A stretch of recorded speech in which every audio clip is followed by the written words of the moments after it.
پچھلے زمانے کی بات ہے۔ بغداد کے کسی شہر میں عمر بن سعید نامی شخص رہتا تھا، جو بغداد کے ایک بڑے بازار میں تجارت کرتا تھا۔ عمر کے والد کا نام سعید بن حسان تھا، جو کہ ایک ایماندار تاجر تھا اور ہمیشہ اپنے بیٹے سے کہتا، بیٹا تجارت میں نفع اور نقصان اللہ کے ہاتھ میں ہے، رزق کے پیچھے مت بھاگو بلکہ اللہ پر بھروسہ رکھو، وہ تمہیں تمہارے حصے کا رزق پہنچا دے گا۔ مگر عمر کا دل کمزور تھا، وہ یہ سمجھتا تھا کہ یہ سب پرانی باتیں ہیں۔ حقیقت میں دولت وہی کماتا ہے جو زیادہ محنت کرتا ہے اور عقل سے کام لیتا ہے۔ جب اس کے باپ کی وفات ہوئی تو وہ آخری لمحے بھی عمر کو یہی نصیحت کر رہا تھا، بیٹا دنیا کی حقیقت دھوکے کے سوا کچھ نہیں ہے، اگر اللہ پر بھروسہ رکھو گے تو کبھی خالی ہاتھ نہیں رہو گے۔ عمر نے خاموشی سے سر ہلایا، مگر اس کے دل میں کوئی اثر نہ ہوا، وہ دنیا داری میں غرق ہو چکا تھا۔ عمر اپنے والد کے کاروبار کا اکلوتا وارث تھا۔ بغداد کے سب سے بڑے بازار میں اس کی عطر، کپڑوں اور قیمتی دانتوں کی تجارت تھی۔ وہ بہت ذہین تھا مگر بے حد خود غرض بھی تھا۔ اس کے خیال میں دولت ایمانداری سے نہیں بلکہ چالاکی سے کمائی جاتی ہے۔ آہستہ آہستہ اس نے وہی طریقہ اپنانا شروع کر دیا جو دولت مند مگر بے ایمان تاجر کرتے ہیں۔ خالص عطر میں ملاوٹ کرنا، کم قیمت کپڑوں کو بیش قیمت ظاہر کر کے بیچنا اور غریب گاہکوں کو دھوکہ دینا اس کا معمول بن گیا۔ وقت گزرتا گیا اور اس کا کاروبار خوب پھیلنے لگا، مگر اس کے دل کا سکون کہیں کھو گیا تھا۔ وہ اکثر سوچتا، آخر مجھے اتنی دولت کیوں چاہیے اور میں پھر بھی مطمئن نہیں ہوں، لیکن وہ فوراً اپنے خیالات کو جھٹک دیتا۔ ایک رات جب وہ اپنے تجارتی معاملات نمٹا کر دکان بند کر رہا تھا، بازار تقریباً سنسان ہو چکا تھا۔ اچانک ایک بوڑھا بزرگ اس کے قریب آیا۔ اس کی حالت بہت خستہ تھی، کپڑے پھٹے ہوئے اور آنکھوں میں بھوک کی شدت نمایاں تھی۔ بوڑھے نے کپ کپاتی آواز میں کہا، بیٹا میں کئی دنوں سے بھوکا ہوں، اللہ کے نام پر کچھ دے دو۔ عمر کو ایسے بھکاری اکثر نظر آتے تھے اور وہ انہیں زیادہ اہمیت نہیں دیتا تھا۔ وہ غصے سے بولا، جاؤ بابا محنت کرو، مانگنے سے کچھ نہیں ملتا۔ بوڑھا چند لمحے اسے دیکھتا رہا اور پھر بولا، بیٹا میں مانگنے والا نہیں تھا، لیکن تقدیر نے مجھے یہاں پہنچا دیا، اللہ کے نام پر کچھ دے دو۔ عمر نے ناگواری سے ایک معمولی سا سکہ نکال کر اس کے ہاتھ پر رکھ دیا اور تیزی سے آگے بڑھ گیا۔ پھر وہ گھر جا کر سو گیا۔ اس رات عمر کو ایک عجیب خواب آیا۔ وہ خود کو ایک ویران صحرا میں دیکھتا ہے جہاں کھانے پینے کے لیے کچھ نہیں ہوتا۔ اچانک وہی بوڑھا شخص اس کے سامنے آتا ہے، مگر اب اس کی آنکھوں میں ایک الگ چمک ہے۔ وہ بوڑھا مسکرا کر کہتا ہے، بیٹا تم نے دنیا کے بھروسے مجھے ٹھکرا دیا، لیکن یاد رکھو جس نے اللہ پر بھروسہ کیا وہ کبھی خالی ہاتھ نہیں رہتا۔ پھر اچانک بوڑھا نظروں سے غائب ہو گیا اور عمر کی آنکھ کھل گئی۔ اس کا دل زور زور سے دھڑک رہا تھا۔ اسے اس خواب کے بارے میں کچھ سمجھ نہیں آ رہی تھی۔ خیر اگلے دن جیسے ہی وہ دکان پر پہنچا، کچھ لوگ اس کے پاس گھبرائے ہوئے آئے۔ ان میں سے ایک نے کہا، تاجر عمر بن سعید، تمہاری دکان میں رات کو چوری ہو گئی ہے۔ عمر کا رنگ فک ہو گیا اور دوڑ کر اپنی دکان کے اندر داخل ہوا۔ ہر طرف تباہی مچی تھی، قیمتی عطر، کپڑے، سونا سب لوٹ لیا گیا تھا۔ اس کا سارا سرمایہ ایک رات میں ختم ہو چکا تھا۔ عمر کے پاس کچھ نہیں بچا تھا سوائے اس نصیحت کے جو اس کے باپ نے مرنے سے پہلے اسے کی تھی۔ عمر بن سعید اپنی لٹی ہوئی دکان کے سامنے خاموش کھڑا تھا۔ اس کی آنکھوں میں حیرانی، غصہ اور بے بسی تھی۔ کل تک جو شخص بازار کے بڑے تاجروں میں شمار ہوتا تھا، آج وہ ایک مفلس کی طرح کھڑا تھا۔ عمر نے ادھر ادھر نظر دوڑائی، شاید کوئی اسے تسلی دے، کوئی اس کے نقصان کا بدلہ دلانے میں مدد کرے، مگر ہر کوئی اپنے کام میں مگن تھا۔ ایک ہمسایہ تاجر اس کے قریب آ کر کہنے لگا، افسوس ہے عمر، لیکن یہ دنیا ایسی ہی ہے، دولت آتی جاتی رہتی ہے، تم پھر سے کما لو گے۔ عمر نے زخمی لہجے میں کہا، لیکن سب کچھ تو ختم ہو گیا، میں کہاں سے شروع کروں؟ تاجر نے کندھے اچکائے اور چلا گیا۔ کسی کو اس کے اس حال سے زیادہ دلچسپی نہیں تھی۔ وہ مایوس ہو کر گھر پہنچا۔ اس کا گھر بڑا تھا، مگر اب اسے لگ رہا تھا کہ یہ محل جیسا مکان بھی جلد ہی برباد ہو جائے گا۔ اس کے پاس جو تھوڑا بہت سونا بچا تھا وہ زیادہ دن نہیں چل سکتا تھا۔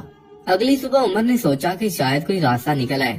وہ مایوسی کے عالم میں بغیر کسی سمت کے چلنے لگا۔ بے خیالی میں اس کے قدم اسی گلی میں جا پہنچے جہاں کل رات وہ بوڑھا شخص ملا تھا، اور حیرت کی بات یہ تھی کہ وہی بوڑھا آج بھی وہیں بیٹھا تھا، مگر اب وہ پہلے سے زیادہ پرسکون نظر آ رہا تھا۔ بوڑھے نے عمر کو دیکھ کر مسکراتے ہوئے کہا، کیوں بیٹا، آج تمہاری حالت بھی کچھ ویسی ہی ہے جیسے کل میری تھی۔ عمر نے غصے سے کہا، یہ سب کچھ ایک دن میں کیسے بدل گیا؟ میں نے پوری زندگی محنت کی تھی، और एक ही रात में सब कुछ खत्म हो गया। बूढ़े ने सर हिलाया और नरमी से कहा, तुम्हें अपनी मेहनत और दौलत पर बहुत भरोसा था और अल्लाह पर नहीं। जब तुम्हारे पास सब कुछ था तो तुमने किसी को कुछ ना दिया। आज जब तुम्हारे पास कुछ नहीं तो तुम खुद को सबसे ज्यादा बेबस महसूस कर रहे हो। अब अगर तुम वाकई कुछ पाना चाहते हो तो शहर के बाहर एक पुरानी कुटिया में आकर मुझे मिलो।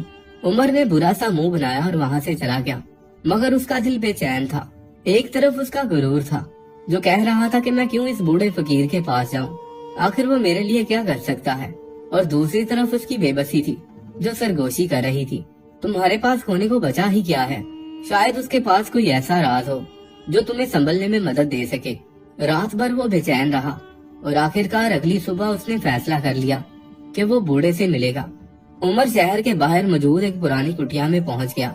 उस कुटिया के अंदर वो बूढ़ा बैठा था। उमर जैसे ही अंदर दाखिल हुआ, बूढ़े ने मुस्कुराकर कहा, बाल आखिर तुम्हें समझ आ ही गई कि सब कुछ हाथों से निकल जाने के बाद इंसान सीखने के लिए तैयार होता है। उमर ने झुंझला कर कहा, बस ये फलसफे छोड़ो और सच बताओ, क्या तुम्हें मालूम है कि मेरी दुकान लुटने वाली है? क्या तुम्हें पहले से कोई इशारा मिला था? बूढ़े ने गहरी सांस ली और कहा, मैं तुम्हें कुछ बताने वाला हूँ, मगर पहले वादा करो कि सब्र और यकीन रखोगे। उमर ने सर हिलाया। बूढ़े ने राजदाराना अंदाज में कहा, तुम्हें याद है तुम्हारे वालिद हमेशा कहते थे कि अल्लाह पर भरोसा करो। तुमने कभी सोचा है कि वो इतने कामयाब क्यों थे? उमर ने चौंक कर कहा, हाँ, मेरे वालिद एक ईमानदार ताजर थे, मगर इसका मेरे हालिया नुकसान से क्या ताल्लुक? बूढ़े ने नजरें आसमान की तरफ उठाई और आहिस्ता से कहा, तुम्हारे वालिद की कामयाबी की एक वजह ये भी थी कि वो अपनी कमाई में से खुफिया तौर पर गरीबों की मदद किया करते थे। वो जानते थे कि अल्लाह के दिए हुए रिस्क में दूसरों का भी हिस्सा होता है, इसलिए वो जिस कदर अल्लाह की राह में खर्च करते थे, अल्लाह उन्हें बेहिसाब रिस्क देता था। और ये भी जान लो कि तुम्हारी आजमाइश सिर्फ इसलिए आई है कि तुम्हें भटके हुए रास्ते से वापस लाया जा सके। अगर तुम चाहो तो तुम्हें एक ऐसा राज बता सकता हूँ जो तुम्हारी तकदीर बदल देगा। उमर हैरानी से बोला, कौन सा राज? बूढ़े ने आयशा से कहा, यही तो तुम्हें खुद तलाश करना होगा। वो उलझन में था कि ये कौन सा राज है और मैं इसे कैसे तलाश करूं।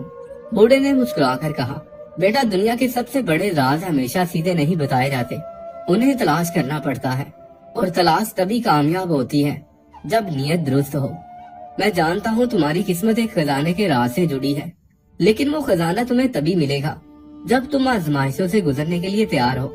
उमर हैरानी से बोला, क्या वाकई कोई खजाना मौजूद है? वो बूढ़ा शख्स हंसा। खजाने कई किस्म के होते हैं, कुछ सोने चांदी के और कुछ इल्म मार्फत के। तुम्हें कौन सा चाहिए? उमर फौरन बोला, जाहिर है सोने चांदी का। उस शख्स ने सर हिलाया। तब तुम्हें सब्र, हिम्मत और अल्लाह पर भरोसा करना होगा। अगर तुम सच्चे दिल से सफर पर निकलोगे तो वो खजाना तुम्हें मिल जाएगा, लेकिन याद रखो ये कोई आसान रास्ता नहीं होगा। उमर की जिंदगी एक मोड़ पर आ चुकी थी। कल तक जो शख्स बगदाद के मशहूर ताजरों में शुमार होता था, आज वो खजाने की तलाश में एक पुरस्कार सफर पर निकलने वाला था।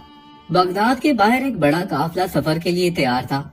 ये काफिला सहरा पार करके शाम जा रहा था और उमर ने सोचा कि वो उनके साथ जा सकता है। काफिले के साथ वो बुजुर्ग भी था जिसके साथ उमर ने सफर करना था। बुजुर्ग ने एक बार फिर उमर से कहा, याद रखना ये सफर आसान नहीं होगा, खास तौर पर अगर तुम्हारा दिल कमजोर है। क्या तुम तैयार हो? उमर ने सर हिलाकर कहा, हाँ, मैं तैयार हूँ। मेरे पास वापसी का कोई रास्ता नहीं है। पहले दिन का सफर काफी सख्त था, लेकिन असल आजमाइश रात को आई। अंधेरी रात में तेज हवाएं चलने लगी। रेत के तूफान ने काफिले को हिलाकर रख दिया। ऊंट बेचैन हो गए, कुछ लोग खौफजदा हो गए और कुछ ने वापसी का सोचना शुरू कर दिया। उमर खुद भी खौफजदा था, मगर फिर उसे बूढ़े की बात याद आ गई कि अल्लाह पर भरोसा रखो। आजमाइशें आएंगी, मगर वही तुम्हें मजबूत करेंगी। मुसाफिर अपने चेहरों को कपड़ों से डाम कर मुश्किल खड़े थे और हवाएं इतनी तेज थी कि लगता था जैसे वो सबको उड़ाकर कहीं दूर ले जाएंगी। उमर बिन सईद खौफजदा हो गया। वो कभी भी ऐसी सूरत हाल से नहीं गुजरा था। उसने बुजुर्ग की तरफ देखा जो मुकम्मल सुकून के साथ काफिले को संभाल रहे थे। उसने बुजुर्ग से कहा, शेख, हमें क्या करना चाहिए? ये तूफान हमें खत्म कर देगा। बूढ़े ने मुस्कुराकर जवाब दिया, बेटा, ये सहरा है, यहाँ आजमाइशें अचानक आती हैं, मगर वही कामयाब होता है जो सब्र और हौसला रखे। तूफान मजीद शिद्दत इख्तियार कर चुका था। काफिले के कुछ ऊंट आजाद होकर भागने लगे और एक दो अफराद रास्ते से बिछड़ गए। अचानक एक जोरदार तूफान का झोंका आया। रेत ने हर चीज को ढांप लिया था। उमर को लगा कि वो खो गया है। उसके जहन में एक ख्याल आया, अगर मैं अल्लाह से मदद मांगू तो शायद वो मेरी रहनुमाई करे। यही वो लम्हा था जहाँ उसके दिल में पहली बार एक सच्चा यकीन पैदा हुआ। उसने दिल ही दिल में अल्लाह से दुआ की, ऐ अल्लाह, अगर तू वाकई मौजूद है तो मुझे इस मुसीबत से बचा ले। चंद लम्हों बाद तूफान अचानक कमजोर पड़ने लगा। हवाएं मध्यम हुई और आसमान साफ होने लगा। उमर ने हैरत से चारों तरफ देखा। उस बूढ़े ने मुस्कुरा कर कहा, देखा, अल्लाह अपने पर भरोसा करने वालों को कभी अकेला नहीं छोड़ता। याद रखो, खजाना वही पाता है जो इसकी सच्चाई को समझ सके। और ये तुम्हें सिखाएगा कि सोना सिर्फ वही खजाना नहीं जो आदमी तलाश करता है, बल्कि खजाना वो भी होता है जो आदमी तलाश करता है। उमर बिन सईद के दिल में अब एक अजीब सी बेचैनी थी। वो पहले सिर्फ दौलत की तलाश में निकला था, मगर अब उसे महसूस हो रहा था कि ये सफर सिर्फ खजाने के बारे में नहीं है, बल्कि उसके लिए कुछ और ही राज खुलने वाले हैं। चलते चलते एक दिन बाद ये काफला एक कुएं के पास रुका तो बुजुर्ग ने उमर को बुलाया और कहा, बेटा, तुम्हारे सफर की सबसे अहम घड़ी करीब आ रही है। याद रखो, तुम्हें वही चीज मिलेगी जिस चीज की तुम्हें सबसे ज्यादा जरूरत है। उमर ने हैरत से पूछा, क्या आपको मालूम है कि खजाना कहाँ है? बूढ़े ने मुस्कुराकर कहा, मैं नहीं जानता, मगर मैं ये जानता हूँ कि तुम्हें वही मिलेगा जिसकी तुम्हें वाकई जरूरत है, ना कि वो चीज की जिसकी तुम ख्वाहिश रखते हो। ये अल्फाज उमर के दिल में गूंजने लगे। काफले का एक शख्स घबराया हुआ वापस आया और कहने लगा, मैंने शुमाल की तरफ एक अजीब सी रोशनी देखी है। ऐसा लगता है जैसे वहाँ कुछ दफन हो। उमर का दिल तेजी से धड़कने लगा। क्या ये वही जगह है जहाँ खजाना दफन है? बुजुर्ग ने कुछ देर सोचा और फिर कहा, ये खतरनाक हो सकता है, मगर जो जाना चाहे जा सकता है। उमर ने फौरन जाने का फैसला कर लिया। 2 और अफराद उसके साथ हो लिए। वो तीनों ऊँटों पर सवार होकर शुमाल की तरफ बढ़े। कुछ ही देर बाद उन्हें एक अजीब सी जगह नजर आई। रेत कुछ हटी हुई थी, जैसे किसी ने वहाँ खुदाई की हो। वो तीनों वहाँ पर गए। उनमें से एक को सोने की थैली मिली, दूसरे को चांदी के जेवरात, जबकि उमर को एक पुराना सा पत्थर दबा हुआ था जो उसके हाथ में आया, जिस पर कुछ इबारत को निंदा थी। उमर ने नीचे झुका और उसे गौर से पढ़ा, जो सब्र करे और अल्लाह पर भरोसा रहे वही असली खजाने का हकदार होता है। उमर के दिल में हलचल पैदा हो गई थी। वो जिस खजाने की तलाश में निकला था, क्या वो ये सिर्फ एक तहरीर थी जो एक पत्थर पर लिखी थी? क्या वाकई ये वो खजाना है जिसकी मैं तलाश कर रहा था? उमर को ऐसा लगने लगा जैसे उसने अपनी जिंदगी का सबसे अहम राज दरियाफ्त कर लिया हो। खजाना सिर्फ सोना और चांदी नहीं था, बल्कि वो कुछ और था जिसका उसने कभी तसव्वुर नहीं किया था। उमर ने बुजुर्ग की तरफ मुड़कर कहा, ये क्या है? क्या ये खजाना मुझे दौलत देगा? बूढ़े ने गहरी सांस ली और कहा, तुमने हमेशा खजाने को सोने और चांदी में तलाश किया, मगर असल खजाना सब्र और अल्लाह पर भरोसे का है। दौलत का असल मकसद लोगों की मदद करना है। जो शख्स सिर्फ अपने लिए दौलत जमा करता है वो कभी मुकम्मल नहीं हो सकता, लेकिन जो शख्स अपनी दौलत से दूसरों की जिंदगी बदलता है वही हकीकी कामयाबी हासिल करता है।